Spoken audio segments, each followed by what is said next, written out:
When I see you again,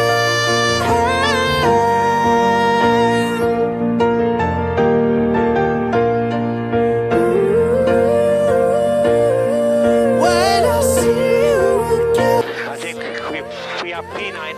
Very good race, Jules. Finally, 11 points. When I see you again. Hi everyone, welcome back to the Jules Bianchi Tribute Career Mode, and this time we head off to Budapest for the Hungarian Grand Prix, which is usually the last race before the mid-season summer break. There won't be a summer break for us though, as it's now September, but let's hope we can get another decent result today after a pretty disappointing outing last time in Germany. So without further ado, let us begin.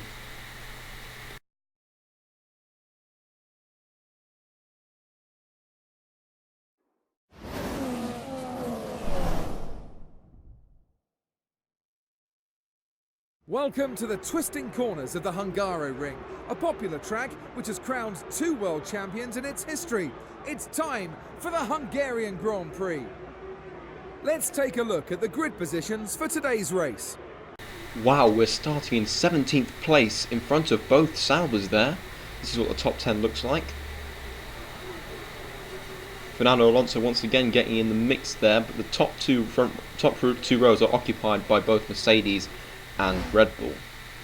Right, let's look at the strategies for today's race, and decided to go a little bit different from what we've done for the past 2 races. I am going to start on the option tyres this time and try and match everyone else's strategy. I thought about going on the prime tyres because of the nature of this circuit due to its very few amount of overtaking opportunities compared with previous races, but I decided to go with the option tyres to see what happens. Without further ado, let's begin the race.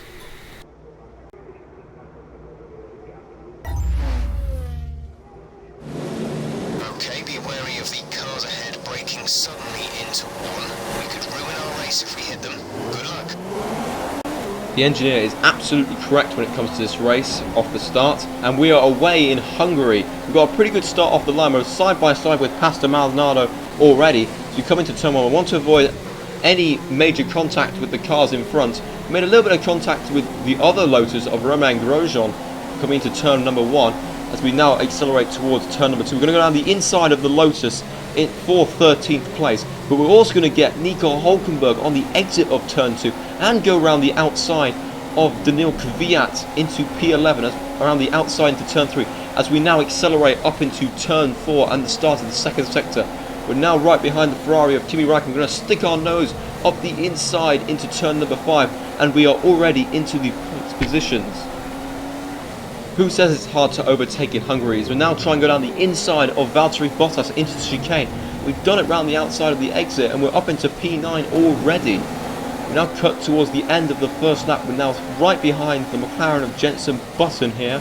As we come into the third sector, we could possibly make a move into the second last corner here.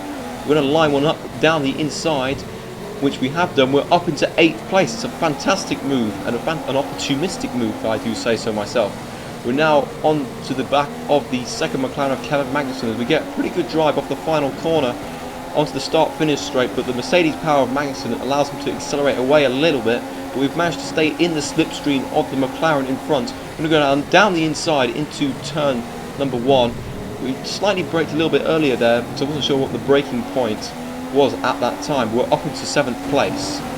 We are now on to lap number 2. We're caught up to the back of Fernando Alonso, but as you can see here, this is the most difficult part of the circuit to actually overtake. You have to follow the car right close if you have any chance of overtaking here, and it's also quite narrow, so you are also struggling with regards to running in the car behind because of the turbulent air.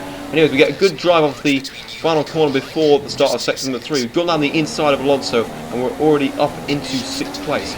Clicking on to lap number 3, we're in the same spot as what we were when we were following Alonso the previous lap, this time behind Felipe Massa. But we've lost a little bit more time compared to what we did to Alonso, so we're unable to make a move down into the same corner as we did on Alonso. We're now coming into the second last corner. We're going to try and go round the outside of Massa into the second last corner, but Massa's wise to it and shuts the door on us as we come on to the final corner. We're hopefully going to get a pretty good drive off the corner to see if we can possibly use the slipstream and also DRS, because DRS is now in operation from this lap. So anyways, we're in the slipstream of the Williams. We're going to possibly go down the inside into turn number 1. And we have done. We're up into 5th place. This is a fantastic move. We're up into 5th place and also getting the benefit of the DRS for the second DRS detection zone. We are now at the end of lap number 5. We've caught up to the back of the first Red Bull, which is Daniel Ricciardo in this case, who actually won this race in real life. But we're all over the back of the Red Bull. We've got very good pace with this Marussia at this particular circuit. I don't know why, possibly because of an upgrade or because of the setup. But anyways, this should be a very easy pass for us with DRS plus Ferrari power compared to the Red Bull's Renault power. As we come down the inside, we've already passed Ricciardo before the corner. We've gone wide off the circuit. We've understeered off the track there. But luckily for us, we still have the DRS for the second DRS detection zone. So we're able to maintain 4th place now. We now cut to lap number 8, which is actually our pit stop lap. We've been closing in on Sebastian Vettel, who was running in 3rd place at the time. But anyways, we're now coming into the pits. We've had a pretty good first stint, I would say, in our quest to actually, I think I'm aiming for the podium positions here because I think the Mercedes are a bit too far ahead of us in this particular case. But let's see how well the pit stop goes.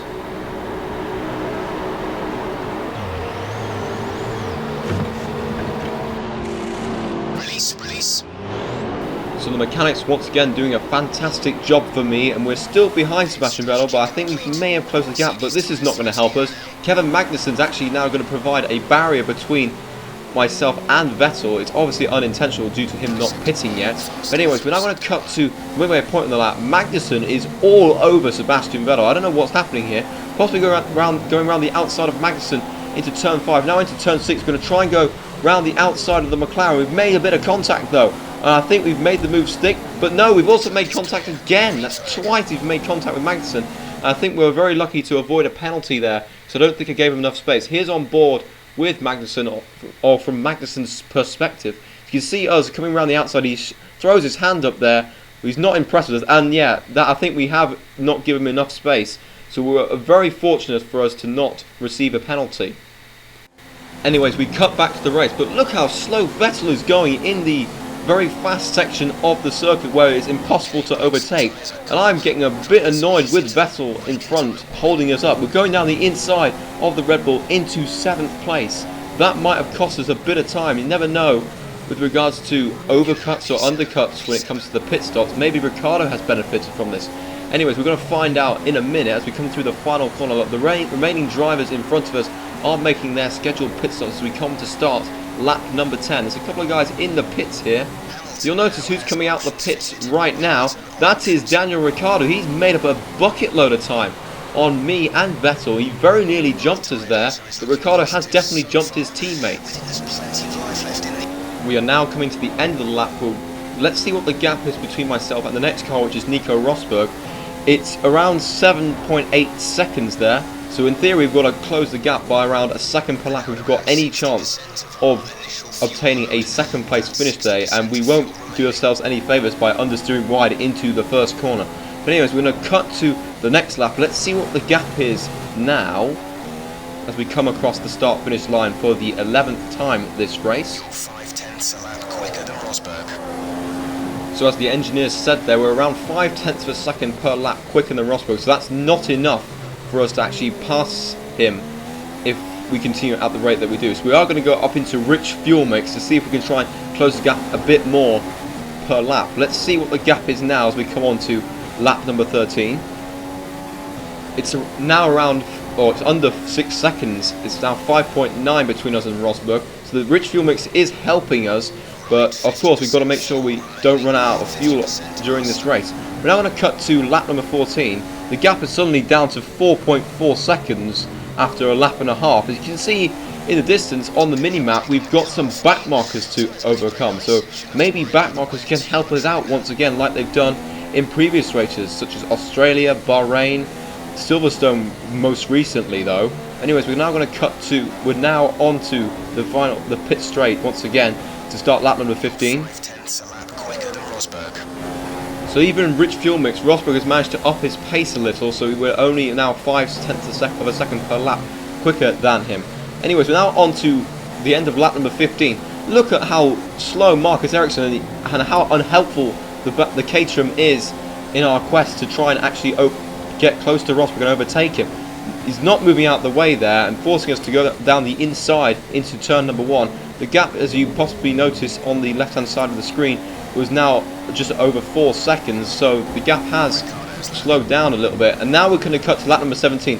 Max Chilton is once again being very unhelpful for us, like he was in Spain when we were battling with Lewis Hamilton for the lead of the race. Look at that, Chilton doesn't even move off the racing line. It's very unhelpful, Max. The gap has come down to Rosberg though, but this could possibly cost us our chance of actually taking second place away from the Mercedes drivers and ending the possibility of another Mercedes 1-2 this season. We're now on to the final lap of the race. Nico Rosberg's actually at the end of that car train in front of us there, so we have gained quite a bit of time coming onto the last part of the lap, of the very last lap of the race. As you can see that Rosberg is struggling to get past the Sauber of Adrian Sutil in front, so we have an absolute golden opportunity to overtake Rosberg and steal a second place finish here today. Can we try and get this done? We come into the final corner now. We're looking around the outside of the Mercedes, but he gets much better, but he's able to get good drive off the final corner. We're going to be nearly side by side as we come across the line, but Rosberg's able to hold on and we have to settle for third place.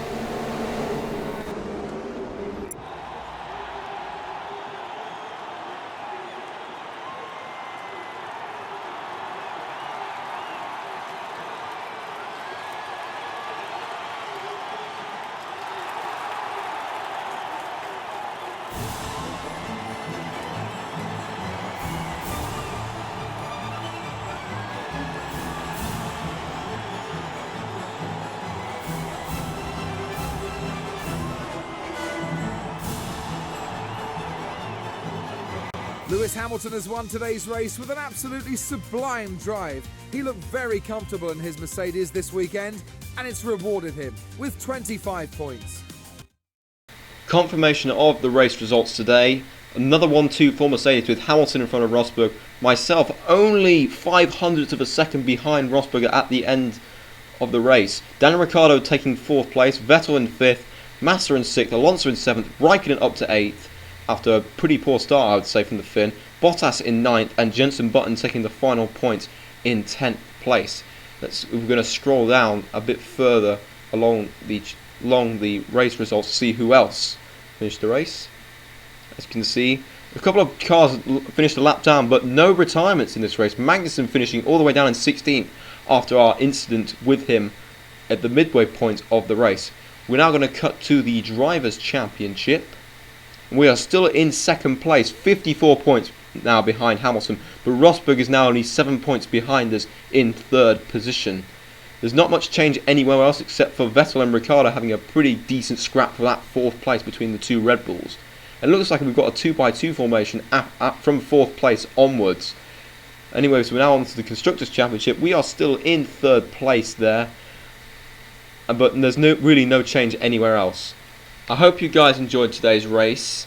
Apologies that this race took a while for me to upload, but I hope to speed up the number of uploads. I've got quite a bit of a backlog with the races coming up.